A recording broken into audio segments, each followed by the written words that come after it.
ভাঙতো না কিন্তু মানে ভাঙতো না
সুন্দর গাছ কিন্তু হেভি গাছ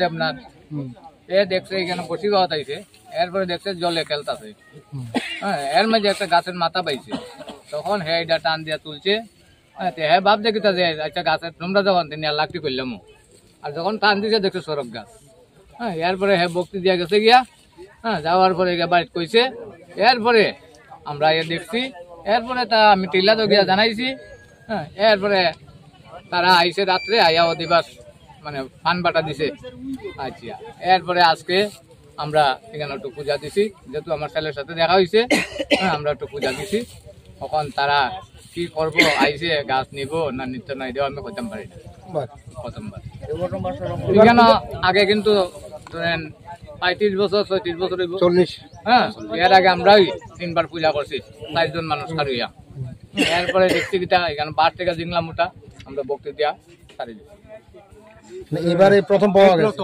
হ্যাঁ এই প্রথম এবারে আবার প্রতি বছর 35 বছর পরে আমার নাম মনেন্দ্র দেবনাথ এখন আপনারা তো এখানে গাছ পাওয়া গেছে গাছ পাওয়ার পরে এখন আপনারা কি সিদ্ধান্ত নিচ্ছেন এই গাছটা কি করবেন এই গাছটা আমি মাঠে নেবো মাঠে নিয়ে পূজা করবো গাছে আমরা কালকে রাত্রে পাইছি খবর পাইছি একটা গাছ আছে সড়ক গাছ আছে মেলা কমিটি আমার বক্তরে জানাইছে একটা সড়ক গাছ আছে এরপরে আইসি এখানে আইয়া গাছে আমি মান্যতা করছি পান বাটা দিছি এরপরে আমি গোল ঠিক আছে ডাকুল বাজাইয়া লইয়া তান্ডে মান্যতা করছি করিয়া এখন আমরা আইসি গানে বাবারে উঠাইয়া নিতাম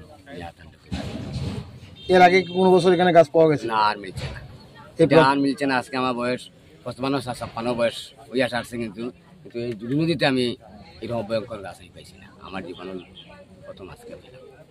এখন আপনারা কি করবেন এই গাছ? এই গাছের পূজা দিব। 35-40 বছর পরে পূজা দেওয়ার মানসিকতা আমরা নিছি, সিদ্ধান্ত নিছি।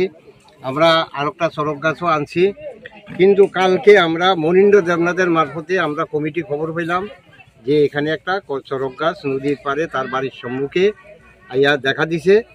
তখন আমরা ভক্তদেরকে লইয়া আইনা পানের বাটা এবং তাদের সম্মান করিয়া বাজনা লইয়া আইয়া ইয়া করছি। এখন আমরা কমিটি সিদ্ধান্ত নিছি এবং ভক্তরা সহ সিদ্ধান্ত নিছি আমরা এই বাবারে নিয়া আমরা সেখানে এই গাছেরও পূজা করব এবং পূজা দেব। আমরা তো মনে করি একটা অলৌকিক ঘটনা, যেটা এই বাস্তবে কোনোদিনই এরকম ঘটছে না বা পাইছি না। আমরা এই বয়স হিসেবে আমার 73 বছর চলে, এরকম ঘটনা কোনোদিনই দেখছি না বা শুনছিও না। এই নদীতে এই প্রথম। এই প্রথম। কি নাম আপনার? আমার নাম প্রণয় চৌধুরী।